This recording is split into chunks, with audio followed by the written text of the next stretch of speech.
ಮಂಗಳೂರಿನ ಹೊರವಲಯದ ಸುರತ್ಕಲ್ ಕೋಮು ಸೂಕ್ಷ್ಮ ಪ್ರದೇಶ ಎನ್ನುವಂಥ ಹಣೆಪಟ್ಟಿ ಇದೆ. ಇತ್ತೀಚಿನ ವರ್ಷಗಳಲ್ಲಿ ಮಂಗಳೂರಿನ ಉಪನಗರವಾಗಿಯೇ ಬೆಳೆಯುತ್ತಿರುವಂತಹ ನಗರ. ಈ ಪ್ರದೇಶಕ್ಕೆ ಹೊಂದಿಕೊಂಡಂತೆಯೇ ಬೃಹತ್ ಕೈಗಾರಿಕೆಗಳಿವೆ. MRPL, HPCL, BASF ಇಂತಹ ಕೈಗಾರಿಕೆಗಳಿವೆ. ಸಾವಿರಾರು ಮಂದಿ ಇಲ್ಲಿ ಉದ್ಯೋಗ ಮಾಡ್ತಾ ಇದ್ದಾರೆ. ಅಂತಹ ಪ್ರದೇಶದ ಒಂದು ಕಾಲದಲ್ಲಿ ಕೋಮು ಸೂಕ್ಷ್ಮ ಪ್ರದೇಶ ಅಂತ ಗುರುತಿಸಲ್ಪಟ್ಟಿತ್ತು. ಆದರೆ ಇತ್ತೀಚಿನ 20 ವರ್ಷಗಳಲ್ಲಿ ಆ ಹಣಪಟ್ಟಿಯನ್ನು ಕಳಚಿಕೊಂಡು ಬಂದಿದೆ. 20 ವರ್ಷಗಳ ಹಿಂದೆ ಅಲ್ಲಿ ಕಮ್ಯುನಲ್ ಕ್ಲಾಶ್ಗಳಾಗಿದೆ, ಹಲವು ಕೊಲೆಗಳಾಗಿವೆ, ಹಲವು ಮಂದಿ ಜೈಲಿಗೆ ಹೋಗಿದ್ದಾರೆ, ಎಲ್ಲವೂ ಆಗಿದೆ.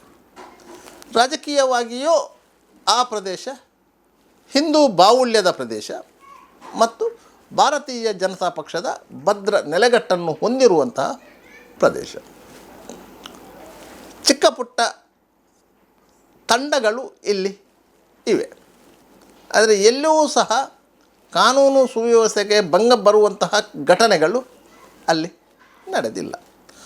ಅಂತಹ ಸುರತ್ಕಲ್ನಲ್ಲಿ ಅಪ್ರಾಪ್ತ ವಯಸ್ಸಿನ ಹೆಣ್ಣೊಬ್ಬಳು 2 ಪುಟಗಳ ಡೆತ್ ನೋಟು ಬರೆದು ತನ್ನ ಮನೆಯಲ್ಲಿಯೇ ಶಾಲಿನಿಂದ ನೇಣು ಬಿಗಿದುಕೊಂಡು ಆತ್ಮಹತ್ಯೆ ಮಾಡಿಕೊಂಡಿದ್ದಾಳೆ. ಆ ಡೆತ್ ನೋಟಿನಲ್ಲಿ ಆಕೆ ಉಲ್ಲೇಖಿಸಿರುವ ಅಂಶಗಳು ಅತ್ಯಂತ ಕಳವಳಕಾರಿ. ಅಂದ ಹಾಗೆ ಆತ್ಮಹತ್ಯೆ ಮಾಡಿಕೊಂಡಿರುವಂಥ 17 ವರ್ಷದ ಹೆಣ್ಣುಮಗಳು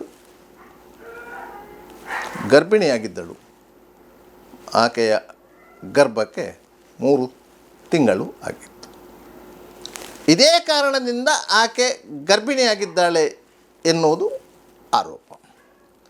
ಈ ಆರೋಪ ಬಂದಿರುವುದು ಹಿಂದೂ ಪರಿವಾರ ಸಂಘಟನೆಯಲ್ಲಿ ಗುರುತಿಸಿಕೊಂಡಿರುವಂತಹ ಗಂಜಿಮಠ ಪರಿಸರದ ಅರ್ಷಿತ್ ಪೂಜಾರಿ ಎಂಬ ಯುವಕನ ಮೇಲೆ. ಯಾವಾಗ ಆತನ ಮೇಲೆ ಆರೋಪ ಬಂತೋ, ಮೃತ ಯುವತಿಯ ತಾಯಿ ಕೊಟ್ಟಂತಹ ದೂರನ್ನು ಸ್ವೀಕರಿಸಿದಂತಹ ಸುರತ್ಕಲ್ ಠಾಣಾ ಇನ್ಸ್ಪೆಕ್ಟರ್ ಪ್ರಮೋದ್ ಕುಮಾರ್ ಅವರು ಅತ್ಯಾಚಾರ, ಆತ್ಮಹತ್ಯೆಗೆ ಪ್ರಚೋದನೆ ಅಂತಹ ಸೆಕ್ಷನ್ಗಳ ಅಡಿಯಲ್ಲಿ ಕೇಸು ದಾಖಲಿಸಿಕೊಂಡು ಆರೋಪಿಯ ಪತ್ತೆಗೆ ಮುಂದಾದರು. ಪ್ರಯತ್ನಪಟ್ಟು ಆರೋಪಿಯನ್ನು ಹಿಡಿದು ತಂದರು. ಆರೋಪಿಯನ್ನು ವಿಚಾರಣೆಗೆ ಒಳಪಡಿಸಿದಂಥ ಸಂದರ್ಭದಲ್ಲಿ ಹಲವು ವಿಚಾರಗಳು ಬೆಳಕಿಗೆ ಬಂದಿದೆ. ಆದರೂ ಆರೋಪಿಯು ಆ ಹೆಣ್ಮಗಳೊಂದಿಗೆ ಸಂಪರ್ಕದಲ್ಲಿದ್ದುದನ್ನು ಒಪ್ಪಿಕೊಂಡಿದ್ದಾನೆ. ಆಕೆಯನ್ನು ಮದುವೆಯಾಗುವ ಇಚ್ಛೆ ಇಲ್ಲದೆಯೂ ಆಕೆಯೊಂದಿಗೆ ದೈಹಿಕ ಸಂಪರ್ಕವನ್ನು ಬೆಳೆಸಿದ್ದನ್ನು ಒಪ್ಪಿಕೊಂಡಿದ್ದಾನೆ.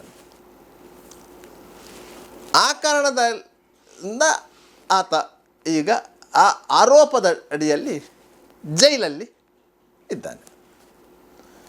ವಾಸ್ತವವಾಗಿ ಈ ಘಟನೆ ನಡೆದು ಸುಮಾರು 1 ವಾರಗಳ ತನಕ ಹೊರ ಜಗತ್ತಿಗೆ ಅಷ್ಟೊಂದು ಪ್ರಚಾರಕ್ಕೆ ಬರಲಿಲ್ಲ. ಯಾಕಂತ ಹೇಳಿದರೆ ಆತ್ಮಹತ್ಯೆ ಮಾಡಿಕೊಂಡಂಥ ಹೆಣ್ಣು ಮಗಳು ಅತ್ಯಂತ ಬಡ ಕುಟುಂಬದ ಹೆಣ್ಣುಮಗಳು. ತಂದೆ ಇದ್ದಾರೆ, ತಾಯಿ ಇದ್ದಾರೆ. ತಾಯಿ ಕೆಲಸಕ್ಕೆ ಹೋಗಿ ಜೀವನ ನಿರ್ವಹಣೆ ಮಾಡುವವರು. ಅವರು ಸುಮಾರು 25 ವರ್ಷಗಳ ಹಿಂದೆ ಆ ಸುರತ್ಕಲ್ ಪರಿಸರಕ್ಕೆ ಬಂದವರು. ತಂದೆ ಮದ್ಯ ವ್ಯಸನಿ, ಮಗಳು ಅತ್ಯಂತ ಚೂಟಿ. ವರ್ಷ 17 ಆಗಿದ್ದರೂ ಸಹ ದೃಢಕಾಯ. ಹಲವು ಸಾಂಸ್ಕೃತಿಕ ಕಾರ್ಯಕ್ರಮಗಳಲ್ಲಿ ಸಕ್ರಿಯವಾಗಿ ಭಾಗವಹಿಸುತ್ತದೆ.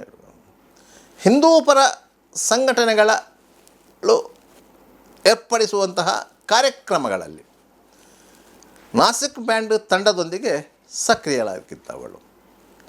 ಸುರತ್ಕಲ್ ಪರಿಸರದ ಹಲವು ಕಾರ್ಯಕ್ರಮಗಳಲ್ಲಿ ಆಕೆಯ ಭಾಗವಹಿಸಿಕೆ ಇದ್ದೇ ಇತ್ತು.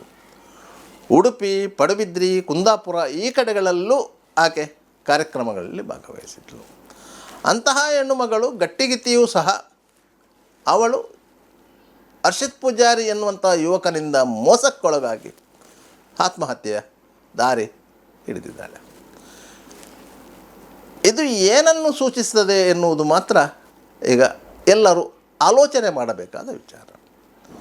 ಸಾಮಾನ್ಯವಾಗಿ ಹೆಣ್ಣು ಮಕ್ಕಳು ಪ್ರಾಯ ಪ್ರಬುದ್ಧರಾದಂತಹ ಸಂದರ್ಭದಲ್ಲಿ, ಅಂದರೆ ಸುಮಾರು 13 ವರ್ಷದಿಂದ 17 ವರ್ಷದವರೆಗೆ, ಅದನ್ನು ನೀವು ಕೌಮಾರ್ಯ ಅಂತ ನಾವು ಕರೀತೇವೆ, ಅಂತಹ ವಯಸ್ಸಿನಲ್ಲಿ ಅವರ ಮನಸ್ಸು ಹುಚ್ಚುಗುದುರೆಯಂತೆ ಆಗುತ್ತದೆ ಎನ್ನುವುದು ಬಲ್ಲವರ ಮಾತು. ಆ ಸಂದರ್ಭದಲ್ಲಿ ಅವರಿಗೆ ಎಲ್ಲವೂ ಸುಂದರವಾಗಿ ಕಾಣ್ತದೆ. ಯಾಕಂತ ಹೇಳಿದರೆ ಸ್ವಯಂ ಆಗಿ ಅರ್ಥ ಮಾಡಿಕೊಳ್ಳುವಂತಹ ವಯಸ್ಸು ಅಲ್ಲ.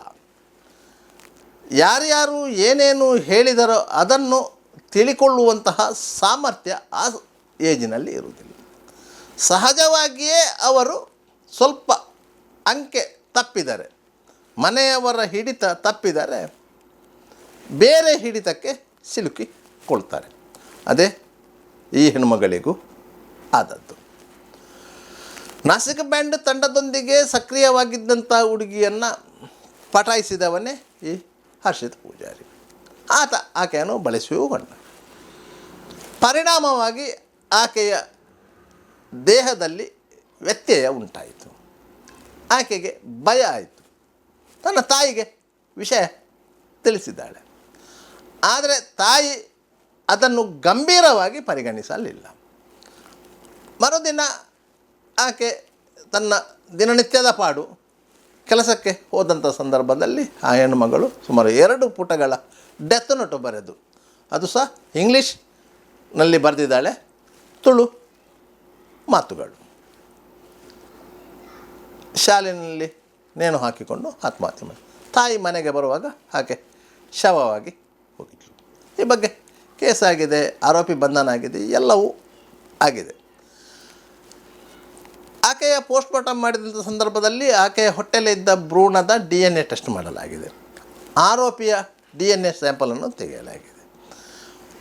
DNA ಪರೀಕ್ಷೆಯಲ್ಲಿ ಸ್ಯಾಂಪಲ್ಗಳು ಮ್ಯಾಚ್ ಆದರೆ ಆರೋಪಿಗೆ ಕನಿಷ್ಠ ಅಂದರೂ ಪೋಸ್ಕೋ ಪ್ರಕರಣ ಆಗಿರುವುದರಿಂದ 20 ವರ್ಷಗಳ ಶಿಕ್ಷೆ ಅಂತೂ ಖಂಡಿತ. ಆದರೆ ಆರೋಪಿಯು ತನ್ನನ್ನು ತಾನು ತಪ್ಪಿಸಿಕೊಳ್ಳಲು ಬೇರೆ ಬೇರೆ ಕಥೆಗಳನ್ನು ಹೇಳ್ತಾ ಇದ್ದಾನೆ. ಆದರೆ ಅದನ್ನು ಪೊಲೀಸರು ನಂಬ್ತಾ ಇಲ್ಲ. ಈ ಮಧ್ಯೆ ಕೆಲವೊಂದು ವಿಚಾರಗಳು ಇದೆ. ಈ ಟ್ರೂಪಿನಲ್ಲಿ ಕೆಲವರಿಗೆ ಮಾದಕ ವಸ್ತು ಸೇವನೆಯ ಚಟ ಇದೆ.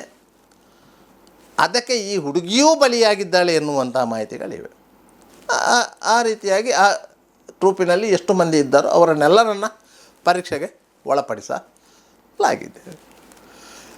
ಮಂಗಳೂರು ನಗರ ಪೊಲೀಸ್ ಆಯುಕ್ತ ಸುಧೀರ್ ಕುಮಾರ್ ರೆಡ್ಡಿ ಅವರೇ ಮಾದಕ ವ್ಯಸನಗಳ ವಿರುದ್ಧದ ಒಂದು ಕಾರ್ಯಾಗಾರದಲ್ಲಿ ಈ ವಿಷಯವನ್ನು ಪ್ರಸ್ತಾಪ ಮಾಡಿದರು.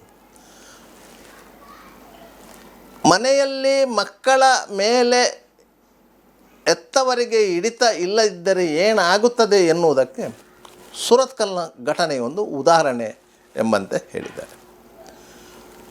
ಮನೆಯಿಂದ ಹೊರಗೆ ಹೋಗಿದ್ದಂತಹ ಮಕ್ಕಳು ಸರಿಯಾದ ಸಮಯಕ್ಕೆ ಮನೆಗೆ ವಾಪಸ್ ಆಗದಿದ್ದರೆ ಹೆತ್ತವರು ಅವರನ್ನು ಪ್ರಶ್ನೆ ಮಾಡಲೇಬೇಕು. ಅವರು ಏನು ಉತ್ತರ ಕೊಡ್ತಾರೋ ಅದನ್ನು ಕ್ರಾಸ್ ವೆರಿಫಿಕೇಷನ್ ಮಾಡಬೇಕು. ಯಾರೊಂದಿಗೆ ಹೋದದ್ದು, ಎಲ್ಲಿಗೆ ಹೋದದ್ದು ಎನ್ನುವುದನ್ನು ಹೆತ್ತವರು ತಿಳಿದುಕೊಳ್ಳಬೇಕಾದಂಥ ಅನಿವಾರ್ಯತೆ ಈ ಪ್ರಸ್ತುತ ಕಾಲಘಟ್ಟದಲ್ಲಿ ಇದೆ. ಇಲ್ಲದ್ರೆ ಬೆಳೆದು ನಿಂತಹ ಮಗಳು ಕೈಗೆ ಸಿಗದಂತಹ ಪರಿಸ್ಥಿತಿ ನಿರ್ಮಾಣ ಆಗುತ್ತದೆ ಎನ್ನುವಂಥ ಎಚ್ಚರಿಕೆಯನ್ನು ಪೊಲೀಸ್ ಆಯುಕ್ತ ಸುಧೀರ್ ಕುಮಾರ್ ರೆಡ್ಡಿ ಅವರು ನೀಡಿದ್ದಾರೆ. ಇದು ಎಲ್ಲರಿಗೂ ಪಾಠ ಆಗಬೇಕು ಖಂಡಿತ.